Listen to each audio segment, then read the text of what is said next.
देखें ना हमारा ताल्लुक फलस्तीन के साथ क्या है। ना तो हमारा कारोबार है उनके साथ, और ना ही हमारी कोई आपस में रिश्तेदारी है। हमारा ताल्लुक उनके साथ कलमा तौहीद का ताल्लुक है। हमारी रिश्तेदारी वो है जो सबसे अफजल और सबसे आला रिश्तेदारी है। हमारा ताल्लुक उनके साथ ये है कि वो भी उसी रब का कलमा पढ़ते हैं जिसका हम कलमा पढ़ते हैं। वो भी उसी नबी को मानने वाले हैं जिस नबी को हम मानने वाले हैं। वो भी उसी कुरान को पढ़ने वाले हैं जो कुरान हम पढ़ने वाले हैं। यही हमारा ताल्लुक है, यही हमारी उनके साथ रिश्तेदारी है। और इसी वजह से उनको तकलीफ हो, उनको दर्द हो, तो उनकी दुख दर्द हम अपने सीने के अंदर महसूस करते हैं। इसलिए मेरे भाइयों, बुजुर्गों, दोस्तों, सिर्फ दुख दर्द सीने के अंदर आ जाए तो यह भी बड़ी बात है। यह भी बड़ी बात है कि किसी का दुख दर्द महसूस कर लिया जाए और इंसान तन्हा बैठ के सोचे कि कितनी अज़ियतनाक जिंदगी बसर कर रहे हैं वो मुसलमान, और कितनी मुशक्कत के अंदर आके फिर भी वो कलमा तौहीद को बुलंद कर रहे हैं। लेकिन सिर्फ अपने दिल के अंदर जज्बा पैदा कर लेना काफी नहीं। हम अपने घरों में बैठ के सिर्फ दुआ करके हम ये समझते हैं कि हमने उनका हक अदा कर लिया।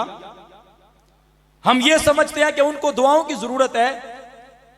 हम अपने घरों में बैठ के उनके लिए दुआ करेंगे तो वो फतह उनको हासिल हो जाएगी या उनके ऊपर जुल्म सितम नहीं होगा।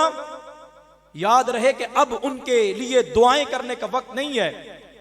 उनके लिए दुआएं भी की जाएं, लेकिन सबसे अहम बात यह है कि उनके शाना बशाना खड़े होकर जिहाद के अंदर हिस्सा लिया जाए, ताकि दुनिया को पता चले कि फलस्तीन वाले अकेले नहीं हैं, हमास वाले अकेले नहीं हैं, शाम वाले अकेले नहीं हैं, ईरान वाले अकेले नहीं हैं, कश्मीर और इंडिया वाले अकेले नहीं हैं।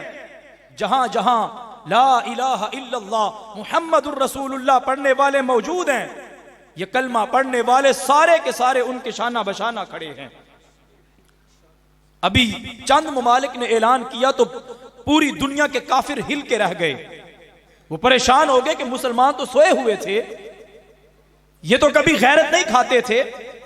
हमने शाम के मुसलमानों के ऊपर इतना जुल्म सितम किया, हमने बर्मा के मुसलमानों के ऊपर इतना जुल्म सितम किया, हमने कश्मीर के मुसलमानों के ऊपर तशद्दुद इतना ज्यादा किया, उनकी माओं बहनों बेटियों की इज्जतों को नीलाम किया, माओं के सामने बेटों के गर्दनों के ऊपर छुरियां हमने चलाई, लेकिन कोई भी उनकी मदद करने के लिए तैयार नहीं हुआ। ये अचानक चंद मुसलमान कैसे इकट्ठे हो गए? अभी तो सिर्फ 2-4 मुमालिक उठे हैं तो वो परेशान हो गए हैं। तो अगर सारे इस्लामिक मुमालिक उठ के उनके सामने आ जाएं, शाम होने से पहले पहले अल्लाह ताला उनको फतह अता फरमा देगा। बात सिर्फ इतनी है कि हम अपने हक के लिए उठते नहीं हैं, हम उनके तहफ्फुज़ के लिए अपना जो हक है हम उस हक को तैयार करने के लिए तैयार नहीं है। अगर हम उठ जाएं, उनको पता चल जाए कि पाकिस्तान वाले भी आ रहे हैं, दीगर इस्लामिक मुमालिक भी आ रहे हैं, उनके लिए हमारे मुंह से दुआएं निकलें, हमारे लिए उनके मुंह से दुआएं निकलें, शाम से पहले पहले अल्लाह हमें फतह अता फरमा देगा।